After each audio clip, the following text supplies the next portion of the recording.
explicar para a gente o que seria a programação? Claro, claro, opa.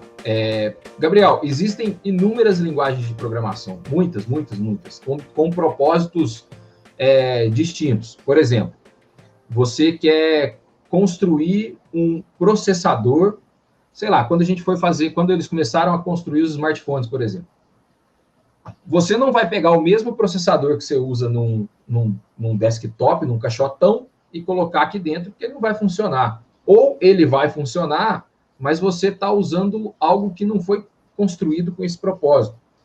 Então, você tem uma linguagem de programação específica para criar funções que vão trabalhar em processadores XPTY, no dispositivo tal, etc. E aí tem linguagens de programação também, que você é capaz de criar aplicativos, criar jogos, para mais diferentes tipos de coisas.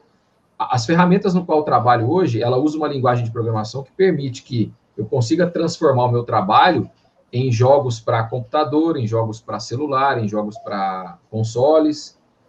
E aí, então, nesse universo tem muitas linguagens. Quando você vai desenvolver o que a gente costuma dizer? O importante não é exatamente você dominar uma linguagem, mas você ter a cabeça aberta, e dentro da indústria existe muito disso, assim, das pessoas levantarem bandeiras e falar assim, essa é melhor que essa é melhor que aquela, e hasteia a bandeira e vira um ringue, sabe? Como se o papel do profissional fosse defender uma bandeira. É aquele ditado, né? Para quem só tem martelo, tudo é prego. Então, se você só conhece uma linguagem, você vai talvez conseguir resolver os problemas de uma forma só, né? Então, mas antes das linguagens, existe a lógica de programação. Então, um passo antes de você aprender uma linguagem de programação, é muito importante você aprender a lógica de programação. A lógica de programação é uma forma de pensar, saber como que o computador trabalha, as estruturas que ele consegue, que ele entende, né? E aí, conforme você falou, foi exatamente aquilo, assim, quando você vai programar, você vai escrever essa lógica, tem regras sintáticas, regras semânticas, como se fosse um texto. Da mesma forma que você vai escrever uma redação, uma dissertação, você tem regras que você precisa seguir, e para a programação é a mesma coisa. Então, é muito importante ter um pouco desse domínio, sabe, de saber a lógica, e aí, o que te ajuda a conhecer lógica? Claro, estudar, né? Estudar a lógica de programação, e às vezes aí, associado a entender a lógica, às vezes vem uma linguagem. Pode ser uma linguagem... Quem é um pouco mais entusiasta e conhece, aí vai ouvir falar de Java, de JavaScript, de C, C++, C Sharp. Aí tem bom, enfim, tem uma infinidade de linguagens que é muito técnico.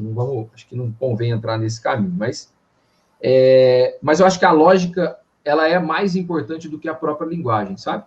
E aí, nesse sentido, quem tem interesse e quer aprender ou quer trabalhar com tecnologia, é fundamental saber a lógica de programação.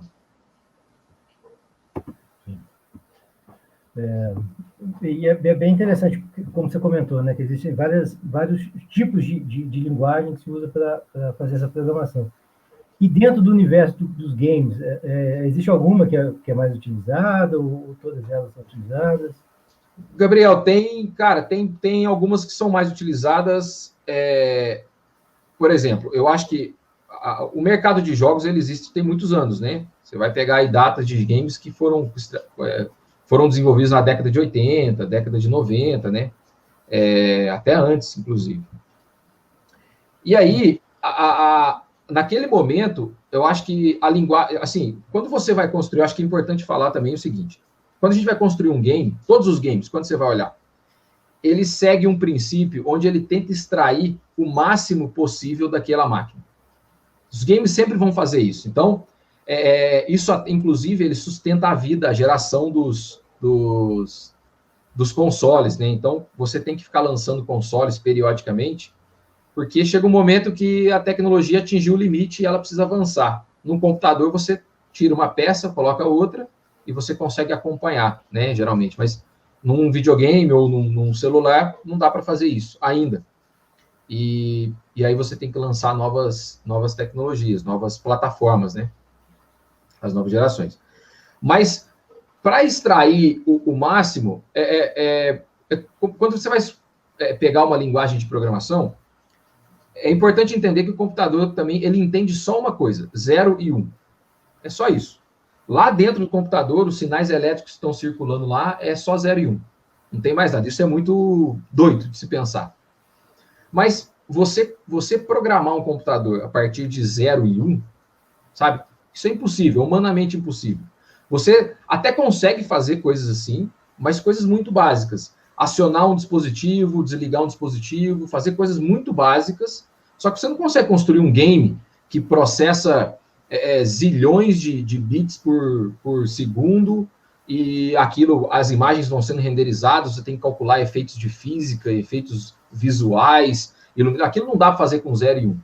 Então, para que seja possível construir programas mais complexos, os engenheiros dessa mesma área foram como se fosse construindo camadas de programação.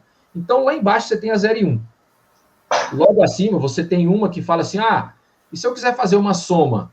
Então, se eu escrever um termo aqui, por exemplo, soma, aí essa linguagem de cima, ela vai traduzir o equivalente para o 0 e 1. E nisso tem uma pilha. Até chegar numa forma de se programar que seja humanamente legível, existe uma pilha. Não é uma pilha extensa, mas é uma pilha de coisas que vão traduzindo. É como se você quisesse conversar com... Desculpa, eu não sei se talvez vocês falam chinês e eu não sei. Mas quer conversar com um chinês hoje. Aí você pega um tradutor. Aí vamos supor que esse tradutor traduz em inglês. O tradutor em inglês traduz para chinês. E aí dentro da China existem diferentes línguas, né? E aí lá dentro da China tem um tradutor que entende o chinês X e vai transformar para o chinês Y.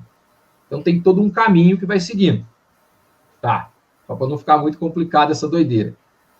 Existem linguagens que ficam mais abaixo dessa pilha, que está mais perto da máquina, e tem linguagens que estão mais em cima. Quando elas estão mais em cima, você é capaz de fazer mais coisas em menos tempo. Só que você tem um preço a pagar. Qual que é o preço? Ela dá mais voltas.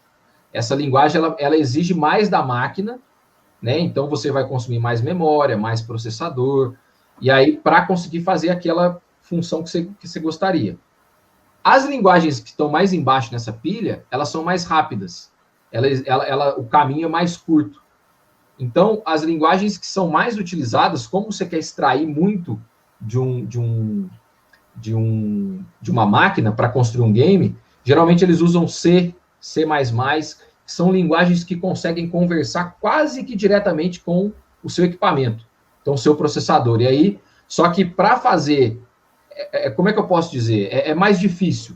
Se você pegar uma linguagem que está mais em cima da pilha, ela faz uma função de forma mais fácil do que essa que está embaixo. Só que a que está mais embaixo, ela faz mais rápido. Então, as linguagens mais rápidas são utilizadas. Então, no caso da indústria, que vai trabalhar com console, geralmente é C++ a linguagem. Eu já trabalho com uma linguagem que está um pouco mais acima, que é a C#. É um pouco diferente, mas, enfim, é toda essa doideira aí, acho que para tentar dar um panorama mais completo, para a galera entender aí como é que funciona esse sistema.